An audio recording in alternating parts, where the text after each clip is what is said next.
வணக்கம். விஜய்க்கு ஒரு பிரச்சனைப்பா. அவர் கணத்துல ஒரு தாவேகா பிரச்சார கூட்டத்தில கிட்டத்தட்ட ஒரு 41 பேர் சேர்த்து இறந்து போயிட்டாங்க. இறந்து போனதுக்கு விஜய் பொறுப்பேத்துக்கணும். பொறுப்பேத்துக்கல. அவர் எங்களுக்குள்ள எந்த பிரச்சனையும் கிடையாதுங்க. உள்ள பூந்து திமுககாரங்க உள்ள பூந்து அலப்பறை பண்ணிட்டாங்க. அதனால தான் இந்த பிரச்சனை. கத்திய வச்சு கீறி விட்டாங்க. கழுத்த நெரிச்சு போட்டாங்க. இப்படியெல்லாம் நெறைய பேர் பேச ஆரம்பிக்கிறாங்க. இதெல்லாம் கேட்கும்போது சிரிப்பா தான் வருது. ஏன் கிட்டத்தட்ட விஜய் ரசிகர்கள் அவ்வளோ பேர் இருக்கிறீங்க. இதுக்குள்ள உள்ள பூந்து பண்ண முடியுமா? சீமான் உள்ள பூந்ததுக்கே அவ்வளோ திட்டுறானுங்க விஜய் ஆள்கள் எல்லாமே, பசங்க எல்லாமே. அந்த மாரி ஒரு சூழ்நிலையில இவர் ஒரு 1000 பேர் உள்ள பூந்துட்டானுங்க, கழுத்த நெரிச்சானுங்க, கத்திய வச்சு கீறினானுங்க அப்படிலாம் சொல்றதெல்லாம் ஏத்துக்க முடியுமா? ஆனா பார்த்தீங்கன்னா, விஜய காப்பாத்துறதுக்கு எல்லாருமே செயல்பட ஆரம்பிச்சுட்டாங்க. திமுகவுக்கு எதிரா இருக்கிறவங்க எல்லாருமே ஒண்ணு சேர்ந்துக்கிட்டாங்க. அதில குறிப்பா பார்த்தீங்கன்னா, பாஜக. திடீர்னு பார்த்தீங்கன்னா, மத்திய நிதியமைச்சர் நிர்மலா சீதாராமன் நேத்து நாங்க எங்கள பிரதமர் அனுப்பிச்சு விட்டாரு. நாங்க பாதிக்கப்பட்ட மக்கள பார்த்துட்டு, ஆறுதல் சொல்லிட்டு, அவங்க நிதி உதவிலாம் செஞ்சுட்டு போறோம். நாங்க யாரையும் குறை சொல்ல விரும்பல. அப்படிங்கிற மாரி அவங்க அப்படியே ஒரு பில்டப்ப குடுத்துட்டு போயிட்டாங்க. பாஜகலாம் இவ்வளோ தூரம் இறங்கி செயல்படுமா? வட மாவட்டங்கள்ல இது போல அசம்பாவிதம் நடந்தா பாஜக இறங்கி செயல்பட்டுச்சா? அப்படிங்கிற மாரியே தெரியல. ஹேமாமாலினி தலைமையில ஒரு குழு. அந்த குழு தனியா அவங்க ஆய்வு பண்ணி, இவ்வளோ பெரிய பிரச்சாரம் பண்றாங்க அப்படின்னா, பெரிய இடமா குடுத்துருக்க வேண்டியது தானே! அப்படிங்கிற மாரி சொல்றாங்க. இருக்கிறதுலயே பெரிய இடம் அதுதான். அந்த இடத்த தான் குடுத்துருக்குறாங்க. அத தாவேகாக்காரங்களும் ஓகே சொல்லிட்டு ஒத்துக்கிட்டு போயிட்டாங்க. எடப்பாடி பழனிசாமி பிரச்சாரம் அந்த இடத்துல தானே பண்ணியிருக்கிறாரு. எடப்பாடி பழனிசாமி பிரச்சாரம் பண்றதோட விஜய் பிரச்சாரம் பண்ணியிருக்கிறாரு அப்படின்னா, அப்ப எடப்பாடி பழனிசாமிக்கு வராத கும்பல் விஜய்க்கு வந்துருச்சு அப்படிங்கிற மாரி அர்த்தத்துல எடுத்துக்கிறதா? இல்ல எடப்பாடி பழனிசாமிய விட விஜயோட கட்சி பெரிய அளவுல டெவலப் ஆயிருச்சு அப்படிங்கிற மாரி எடுத்துக்க முடியுமா? அதெல்லாம் ஒண்ணுமே எடுத்துக்க முடியாது. இது என்னன்னா, எடப்பாடி பழனிசாமி ஒரு சைடு இத அரசியல் பண்றாரு. அவரு என்ன சொல்றாரு, இது சிபிஐ விசாரணைக்கு வேணும், உத்தரவிடணும் அப்படின்னு சொல்றாங்க. சிபிஐ விசாரணைக்கு பாஜகவும் கேட்குது, இவங்களும் கேட்குறாங்க, எடப்பாடி பழனிசாமியும் கேட்குறாரு. அதே போல தாவேகா தரப்புலையும் சிபிஐ விசாரணை வேணும் அப்படின்னு சொல்லி ஆதவர்ஜுனா கேட்குறாரு. இப்படி எல்லாருமே சிபிஐ விசாரணைங்கிறாங்க. சிபிஐ விசாரணை அப்படின்னா காலதாமதம் அப்படிங்கிறது எல்லாத்துக்கும் தெரியும். கண்டிப்பா இதுல விசாரிக்கவே முடியாது. பெருசா விசாரிச்சு அவங்க ரிசல்ட் சொல்றதுக்குள்ள எல்லாமே முடிஞ்சிடும். இவங்க தேர்தலை கடத்துறதுக்கான ஒரு முயற்சியில் இருக்கிறாங்க. இந்த விசாரணை சிபிஐல இருக்கு, நம்ம எதுவுமே பதில் சொல்ல முடியாதுன்னு சொல்லிட்டு இதை கடந்து போறதுக்கான ஒரு முயற்சியில தான் எடுக்கிறாங்களே தவிர, 41 பேர் இறப்புக்கு எந்த விதமான ஒரு காரணங்களை சொல்லவே மாட்டாங்க. விஜய்க்கு நல்லா தெரியும் நம்மளுடைய செயல்பாடுகள் சரியில்லை, நம்மளுடைய ஆட்களோட செயல்பாடுகள் சரியில்லை, இவங்களால தான் நம்மளுடைய பேர் கெட்டு போச்சு அப்படிங்கிற விஷயத்தை உணர மாட்டேங்கிறார். சிஎம் சார், நான் வீட்லேயும் ஆஃபீஸ்லேயும் தான் சார் இருப்பேன். என் மேலே என்ன வேணாலும் நடவடிக்கை எடுங்க, என் நிர்வாகிகளை விட்டுருங்க அப்படின்னு சொல்கிறாங்க. நிர்வாகிகள்னா என்ன பிரச்சனை? இப்போ இந்த மாதிரி சம்பவங்கள் நடக்கும்போது அவங்க தான் முன்னிருந்து செயல்படணும். ஆனால் அவங்களே எஸ்கேப் ஆகுறாங்க. விஜய் போகிறாரு வராரு அப்படின்னாலும் ஏன் விஜய் இல்லை அப்படிங்கிற கேள்விகள்லாம் நேற்று சொன்னார். நான் திரும்ப அங்கே வந்தேன்னா ஒரு கலவரம் ஆயிரும், ஒரு பதட்டமான ஒரு சூழ்நிலை ஆகிருக்கும், அதனால் நான் வரல அப்படின்னு ஒரு சல்சாப்பு சொல்கிறாரு. அவர் போயிருக்கணும். அப்போ கலவரம் ஏற்படும் தெரிஞ்சு தான் அவர் பிரச்சாரத்துக்கே போனாரா? இல்லை அவருக்காக ஒரு பந்தா ஒரு பில்டப்பு இந்த புஷ்லி ஆனந்த், ஆதவ் அர்ஜுனா, ராஜ்மோகன், அருண்ராஜ் இவங்கெல்லாம் இருந்தால் தான் அந்த பில்டப்பை கொடுப்பாரா? அப்படிங்கிற கேள்வியெல்லாம் ஏகப்பட்ட கேள்விகள் வருதுல்ல. இதெல்லாம் பார்க்கும்போது பிஜேபி என்ன பண்ணுது? இப்போ வாலண்டரியாக இறங்கி செயல்படுறாங்க. இப்போ இவங்க மதுரை உயர்நீதிமன்ற கிளையில் சென்னை உயர்நீதிமன்ற கிளையில் தாவேகா தரப்பில் வழக்கு போட்டாலும் அவங்க கூட சப்போர்ட்டாக இருக்கிறது உமானந்தன் சொல்லிட்டு வழக்கறிஞர். இவரும் எப்படி தாவேகாவுக்கு சப்போர்ட் பண்ணிகிட்டு இருக்காங்க. அப்போ பாஜக மேலிடத்தோட விஜய் பேசியிருக்கிறார். பேசிட்டு தான் நேற்று வீடியோவே போட்டிருக்கிறார். அந்த வீடியோவில் விஜய் சார் என்ன வேணாலும் பண்ணிக்கங்க அப்படின்னா என்ன அர்த்தம்? அவர் ஒன்றுமே பண்ண முடியாது, எனக்கு பின்னணியில் பாஜக இருக்குது, நான் பாஜகவோட ஆள் அப்படிங்கிற மாதிரி காட்டுறாரா? அப்படிங்கிற மாதிரி இருக்குது. எதுக்காக இந்த மாதிரி ஒரு பாஜக கொள்கை எதிரின்னு சொல்கிறாரு, திமுக அரசியல் எதிரின்னு பேசுகிறாரு, எல்லாமே பேசிட்டு இப்போ பாஜகவோட அவர் டைப் போட்டிருக்கிறாரு அப்படிங்கிற மாதிரி இருக்குது. தாவேகா, பாஜக, அதிமுக இவங்க 3 பேருமே ஒரு கூட்டணி அமைக்க போகிறாங்க அப்படிங்கிற மாதிரி இருக்குது. இது குறிப்பாக பார்த்தீங்கன்னா அமித்ஷா விஜய்கிட்ட பலமுறை பேச முயற்சி பண்ணிக்கிட்டே இருக்கிறாரு, பேச முடியல. ஆனால் அவருடைய பிஏன்னு ஒருத்தர் இருக்கிறாரு கிருஷ்ணமூர்த்தி அப்படின்னு சொல்லிட்டு, அவர் விஜய்கிட்ட பேசிகிட்டு இருக்கிறாரு அப்படிங்கிற மாதிரி சொல்கிறாங்க. அமித்ஷாட்ட திடீர்னு விஜய் பேசுகிறதுக்கு ஒரு தயக்கம் காட்டிக்கிட்டு இருக்கிறாரு. ஏதாவது ஒன்று பண்ணி டக்குன்னு நம்மளை கவுத்து விட்ருவாங்களோ அப்படிங்கிற ஒரு பயம் இருக்குது. அதுக்கு பொறுப்பேற்றுட்டு போயிடலாம். இந்த சம்பவம் நடந்ததுக்கு தெரியாமல் நடந்திருக்கலாம், தெரிஞ்சு நடந்துருச்சுன்னா நான் கூட அதை பிரச்சாரத்தை ரத்து பண்ணியிருக்கிறதுக்கு வாய்ப்பு இருக்குது, பண்ணியிருக்கலாம். காவல்துறை எவ்வளவோ சொன்னாங்க, நான் கேட்கவே இல்லை அப்படிங்கிற மாதிரி சொல்லியிருக்கலாம். காவல்துறை விஜய்கிட்ட பேசலை, ஆதவ அர்ஜுனோட பேசியிருப்பாங்க, புஷ்லி ஆனந்திட்ட பேசியிருப்பாங்க. அவங்க 2 பேருமே என்கிட்ட சொல்லலை. சொல்லியிருந்தாங்கன்னா நான் வந்து கண்டிப்பாக வந்து இதுக்கான ஒரு ஏற்பாடை பண்ணியிருப்பேன். காவல்துறை சொன்ன மாதிரி ஒரு 50 அடி தள்ளி நின்று கூட பிரச்சாரம் பண்ணிட்டு நான் கிளம்பியிருப்பேன், இல்லை பிரச்சாரத்தை ரத்து பண்ணியிருப்பேன் அப்படின்னாவது பேசியிருக்கலாம். ஆதவ அர்ஜுனா ஒரு ட்வீட் போட்டு அதை வந்து உடனே டெலீட் பண்ணார். அந்த ட்வீட்டை பார்த்துட்டு கூட விஜய் சொல்லி திட்டிருக்கலாம். ஆதவ அர்ஜுனா இது போல் ட்வீட்லாம் போட்டு மக்களுக்குள்ள ஒரு குழப்பத்தை ஏற்படுத்தக்கூடாது அப்படின்னு ஆதவ அர்ஜுனா கண்டிச்சிருக்கலாம். ஆனால் எங்கள் நிர்வாகிகளை விட்டுருங்க, நான் இருக்கிறேன், வீட்டில் தான் இருக்கிறேன், வாங்க, என் மேலே உங்களுக்கு கோவம் இருந்துச்சுன்னா என்னை கைது பண்ணுங்க அப்படின்லாம் பேசுகிறதெல்லாம் வந்து சினிமாவுக்கு ஒத்து வரும், இதுக்கு ஒத்து வராது. இதெல்லாம் வந்து சினிமாவில் பேசுகிற ஒரு டைலாக் மாதிரி. விஜயை பார்க்கும்போது அந்த வீடியோவில் பார்க்கும்போதே பார்த்தீங்கன்னா ரொம்ப அழுது அப்படியே ஒப்பாரி வச்சு சாப்பிடாமல் கொள்ளாமல் அப்படியெல்லாம் இருந்து அப்படின்லாம் வந்து பேசுகிற மாதிரி தெரியல. நல்லா தூங்கி எழுந்திரிச்சு தான் பேசுகிறாரு அவர். அவருக்கெல்லாம் பெருசாக வந்து இந்த பாதிப்பெல்லாம் இல்லை. 5 மாவட்டங்களில் பிரச்சாரம் பண்ணாங்க, கரூரில் மட்டும் ஏங்க இப்படி ஒரு நடக்குது, இந்த சம்பவம் நடக்குது அப்படின்னா இதை திட்டம் போட்டு திமுக பண்ணுறதுக்கு வாய்ப்பே கிடையாது. தெரியும் இது மாதிரி சம்பவம் கரூரில் நடந்துச்சுன்னா செந்தில் பாலாஜிக்கு தான் கெட்ட பேர் அப்படிங்கிறது அவங்களுக்கு தெரியும். அவங்க அரசியல்வாதி, அவங்களுக்கு நல்லாவே தெரியும். அந்த இடத்துல பண்ண மாட்டாங்க. பண்ணியிருந்தால் நாமக்கல்லே பண்ணியிருப்பாங்க. பண்ணணும்னு நினச்சிருந்தா. கரூரில் பண்ணி செந்தில் பாலாஜி அவர் பேரை கெடுத்துக்கணும்னு ஆசைப்படவே மாட்டார். திமுக அதுபோல் செய்யணும்னு ஆசைப்படாது. செந்தில் பாலாஜி மேலே தான் எல்லாருமே குற்றஞ்சாட்டு சொல்கிறாங்க. விஜய் தரப்பில் இருக்கிறவங்க எல்லாருமே செந்தில் பாலாஜி பண்ணிட்டாரு, செந்தில் பாலாஜி பண்ணிட்டாருன்னு சொன்னாங்க. செந்தில் பாலாஜி பண்ணதுக்கான ஒரு ஆதாரம் எடுத்து கொடுங்க. நீங்கள் தான் சொல்கிறீங்களா கும்பலில் ஒரு 1000 பேர் வந்தாங்க, கழுத்தை நெரிச்சாங்க அப்படின்லாம் சொல்கிறீங்களா? அந்த மாதிரி ஒரு சம்பவம் எங்கேயாவது அந்த மாதிரி வீடியோ எதுவுமே கிடையாது. அப்படிப்பட்ட ஒரு சூழ்நிலையில் எதுக்கு தேவையில்லாமல் செந்தில் பாலாஜி பேரை இது பண்ணுறீங்க? உங்கள் மேலே தப்பு நடந்திருக்குது. நீங்கள் வரும்போது கும்பல் அதிக அளவில் இருந்திருக்கு. இப்போ காவல்துறை வேணான்னு சொல்லியிருக்கிறாங்க. ஆனால் நீங்கள் பிரச்சாரத்தை கேன்சல் பண்ண மாட்டேன்ட்டீங்க. இந்த கும்பலை வச்சு தான் நீங்கள் கேம் விளாடணும்னு நினச்சிங்க. அது வந்து உங்களுக்கு எதிராக திரும்பிடுச்சு. அப்பாவி இளைஞர்கள், யார் விஜயோட ரசிகர்கள், விஜயோட தொண்டர்கள், விஜய்க்காக ஓட்டு போடணும்னு நினச்சவங்க, அவங்க எல்லாத்தையும் கொண்டு வந்து காலி பண்ணி விட்டிங்கன்னா என்ன பண்ணுறது? அந்த காலி பண்ண பிறகு அவங்க இறந்து போயிட்டாங்களே அப்படிங்கிறபோது கூட அவங்களுக்காக சப்போர்ட் பண்ணணும் அப்படிங்கிற எண்ணமே இல்லாமல் திரும்பவும் திமுக மேலே தான் குற்றச்சாட்டே சொல்லிகிட்டு இருக்கீங்க. இந்த குற்றச்சாட்டை வந்து சொல்கிறத நிப்பாட்டிட்டு பொறுப்பு ஏற்றுக்கங்க.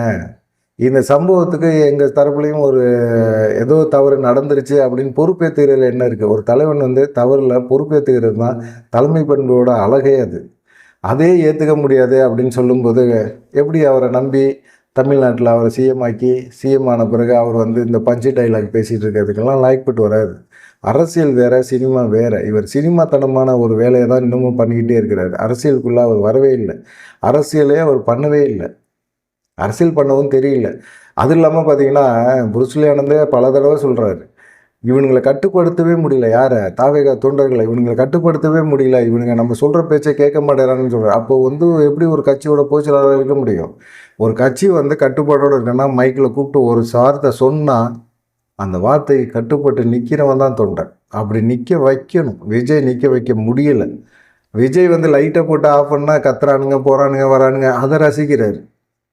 இது என்ன மனநிலைன்னே புரியல, யாருக்குமே புரியல. இப்படி வந்து ஒரு விஷயத்தை வந்து தொண்டர்களை வந்து உற்சாகப்படுத்துகிறேன், தொண்டர்களை வந்து மனநிலையை நான் வந்து இது பண்ணுறேன் அப்படிங்கிற மாதிரி எண்ணத்தில் இருந்தாலுமே அது தப்பு. சோசியல் மீடியாவில் என்ன பண்ணாங்க? விஜயை கைது பண்ணிப்பார், விஜயை கைது பண்ணி பார்த்தீங்கன்னா போலீஸ் ஸ்டேஷனில் குண்டு வெடிக்கும், அதை வெடிக்கணும். பாவம் 10வது 12வது படிக்கிற பசங்க பேசிகிட்டு கிடந்தானுங்க. அவனுங்க எல்லாம் இப்போ காவல்துறை கூப்பிட்டு கண்டித்து வச்சிருக்கு. அவங்களெல்லாம் விட்டுருங்க, அவங்களாம் என்னுடைய ஆதரவாளர்கள்னு விஜய் பேசுகிறத எப்படி ஏற்றுக்க முடியும்? எப்படி சொல்ல முடியும்? தமிழ்நாட்டில் வந்து ஒரு கலவரத்தை ஏற்படுத்துகிற மாதிரி ஒரு சூழ்நிலை வரும்போது அதை புரிஞ்சுக்கிட்டு விஜய் நடந்திருக்கணும். இல்லைங்க, நான் 5 மாவட்டம் பிரச்சாரம் பண்ணியிருக்கேன், 5 மாவட்டம் பண்ணீங்க, 5 மாவட்டத்துலேயும் இந்த சம்பவம் நடந்துச்சுங்க, உங்களுக்கு தெரியாமல் எப்படி போயிருக்கும்? மாநாட்டிலேயும் இந்த சம்பவம் நடந்துச்சு. நிறைய பேர் மயக்கம் போட்டு விழுந்தாங்க, தண்ணி கிடைக்கல. சரி, அட்லீஸ்ட் நீங்கள் சொன்ன டயத்துக்கு வர முடியல கரூரில் அப்படின்னா நீங்கள் என்ன செஞ்சுருக்கணும்? டேய், காலையிலேருந்து ஆட்கள் நிற்கிறாங்க, நம்ம நைட்டு 7 மணிக்கு வர்றோம், அங்கே இருக்கிற மக்களுக்கு தண்ணி, சாப்பாடு எதையாவது செஞ்சு கொடுத்தீங்களா? யாரெல்லாம் கூட்டு?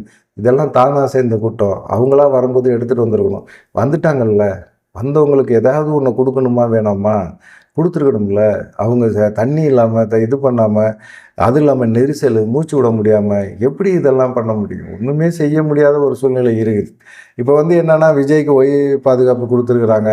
அதை தாண்டி இப்போ வந்து சிஆர்பிஎஃப் பாதுகாப்பு கொடுக்கணும் அப்படின்னு சொல்லி டெல்லி வந்து இது பண்ணியிருக்கு. விஜய் ஓகே சொன்னால் சிஆர்பிஎஃப் பாதுகாப்பு கொடுப்பாங்க. ஏன்னா தமிழ்நாடு மாணவர் மன்றத்தினர் வந்து விஜய் வீட்டுக்கு முன்னாடி பண்ணையூர் வீட்டுக்கு முன்னாடி ஒரு ஆர்ப்பாட்டம், ஒரு 10 பேர் 15 பேர் வருவாங்கள்ல போவாங்கள்ல, அது மாதிரி வர்றதுக்கு வாய்ப்பு இருக்குது.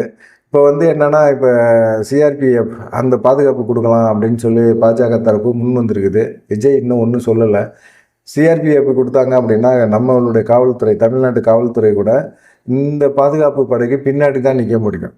அது ஒரு நின்றுட்டா போதும், இப்போ ஒன்றும் பிரச்சனை இல்லை, போங்க சிஆர்பிஎஃப் பாதுகாப்பை கொடுத்து நீங்கள் அவரை இது பண்ணி இவ்வளவு பாதுகாப்போடு உங்களை வச்சுக்கணும்னு ஆசைப்படுற நீங்கள், உங்களை நம்பி உங்களை பார்க்க ஆர்வமாக வர தொண்டர்கள் வந்து நல்லா இருக்கணும், அவங்கள வந்து ஒரு குறுகிய இடத்துக்குள்ளே வச்சு நம்ம வந்து கொலை பண்ணிட்டோமே அப்படிங்கிற ஒரு வருத்தம், வேதனை, வலி இருக்குது அப்படின்னு சொல்கிறத நம்புகிறோம்.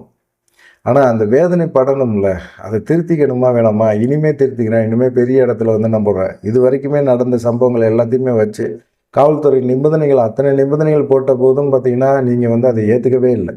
காவல்துறை வேணும்னே எங்களை வந்து தடை பண்ணுறாங்க அப்படின்னு தான் சொன்னீங்க. அந்த வேலாயுதசாமிபுரத்தில் வந்து அவங்க வந்து கொடுத்ததே வந்து எடப்பாடி பழனிசாமிக்கு இருந்த கும்பல் அளவுக்கு தான் நீங்கள் வரும், 15,000 பேர் வருவாங்க அப்படின்னு சொன்னனால தான் அவங்க ஒரு 500 காவல்துறையை போட்டாங்க. எவ்வளோ காவல்துறை வேணாலும் போட்டாலுமே இந்த கூட்டத்தை கட்டுப்படுத்த முடியாத ஒரு சூழ்நிலை அங்கே இருந்துச்சு அப்படிங்கிறத உங்களால் ஏன் ஏற்றுக்க முடியல? அந்த சூழ்நிலையை உருவாக்குனது யார் அப்படிங்கிற கேள்வியெல்லாம் வருதில்ல. நேற்று வந்து அமுதா ஐஏஎஸ் வந்து எல்லாத்துக்கும் விளக்கம் கொடுத்தாங்க. தாவேகா தரப்பில் வைக்கிற குற்றச்சாட்டுகளுக்கு வீடியோ ஆதாரங்களோடு அவங்க விளக்கம் வச்சாங்க. இந்த விளக்கத்தெல்லாம் பார்த்த பிறகும் விஜய் தரப்பு இன்னமும் தன்னை திருத்திக்கலை அப்படின்னா கண்டிப்பாக வந்து ஒரு மோசமான ஒரு சூழ்நிலை தான் வரும். விஜயை பொறுத்த வரைக்கும் விஜய் அரசியலுக்கு வரணும், ஆனால் ஒரு அரசியல்வாதியாக வரணும், சினிமாக்காரனாக வரவே கூடாது. அரசியல்வாதியாக வரணும், தொண்டர்களை கட்டுப்படுத்த தெரிஞ்சிருக்கணும், கட்டுப்படுத்தணும். இப்போ கரூர் மாவட்டத்துக்குள்ளே இந்த சம்பவம் நடக்குது அப்படின்னா கரூர் மாவட்டத்தில் இருக்கிற மாவட்ட செயலர்கள் எல்லாத்தையும் வச்சு ஒரு வாலண்டியர்ஸை உருவாக்கி அவங்க கட்டுப்பாட்டுக்குள்ளே காவல்துறை ஒரு 500 பேரா, நீங்கள் ஒரு 2000 பேரை இறக்குங்க வாலண்டியர்ஸ் இறக்கி ஒரு கட்டுப்பாடை விதிங்க. கட்டுப்பாடை விதித்து அவங்களெல்லாம் மக்களுக்கு வந்து ஒரு பாதுகாப்பை கொடுங்க. அவங்களுடைய தேவை தண்ணியை கொடுங்க, சாப்பாடு முடிஞ்ச சாப்பாடு கொடுங்க.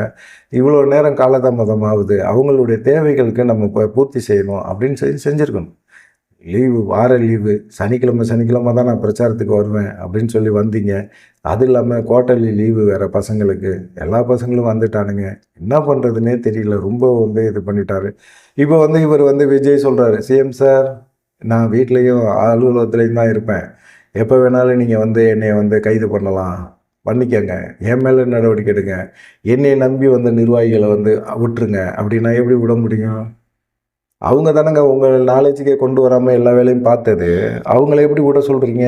சட்ட ரீதியாக 41 பேருக்கு யார் வந்து கொலை பண்ணதுன்னு நீங்கள் வந்து செந்தில் பாலாஜி தான், திமுக தான் அப்படின்னு சொல்கிறதுக்கு எந்த ஆதாரமும் இல்லை. இதில் வந்து தாவேகா தரப்பில் தவறு இருக்குது அப்படிங்கிறதுக்கு எல்லா ஆதாரமும் தமிழ்நாடு அரசுகிட்ட இருக்குது, காவல்துறையிட்ட இருக்குது. நேற்று அமுதா ஐஏஎஸ் வந்து எல்லா விஷயங்களும் தெளிவாக சொல்லிட்டாங்க.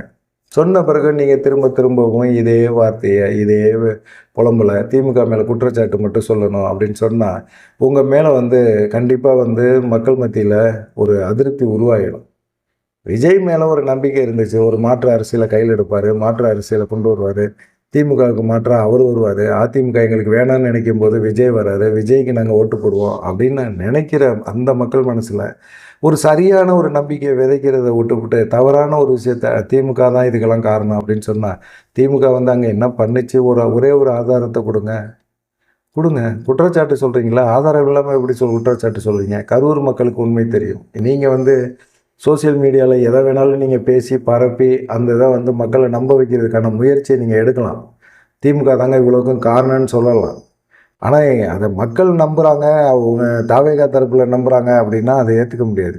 இப்போ பாதிக்கப்பட்ட ஒரு அம்மா வந்து ஆஸ்பத்திரியில் கிடக்குது. அந்த அம்மாட்ட போய் ஒரு செய்தியாளர் கேட்குறாரு, எல்லாத்துக்கும் வந்து இங்கே இருக்கிற தமிழ்நாட்டில் இருக்கிற பெண்கள் எல்லாத்துக்கும் தாய் மாமன் நான் தான் அப்படின்னு சொன்னார்.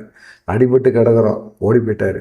இல்லை அவர் வர வேணாம், அவரோட கட்சி நிர்வாகிகள் யாரையாவது வர சொல்லியிருக்கலாம்ல, யாருமே வரலையே அப்படிங்கிற மாதிரி அவங்க பேசும்போதெல்லாம் ரொம்ப கஷ்டமாக தான் இருந்தது.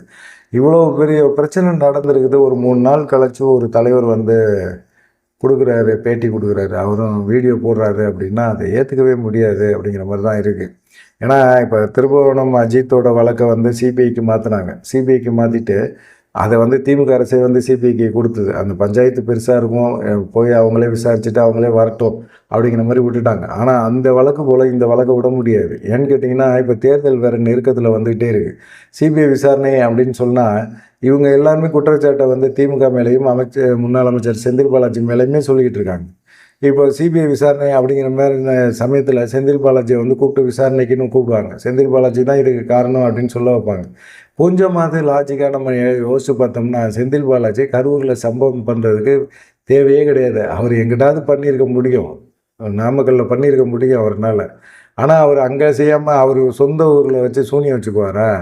இதெல்லாம் என்னையா பேச்சு? இது கொஞ்சம் கூட ஒரு லாஜிக்காக யோசிக்க மாட்டிங்களா? இப்படி தான் கேள்வி கேட்க தோணுது.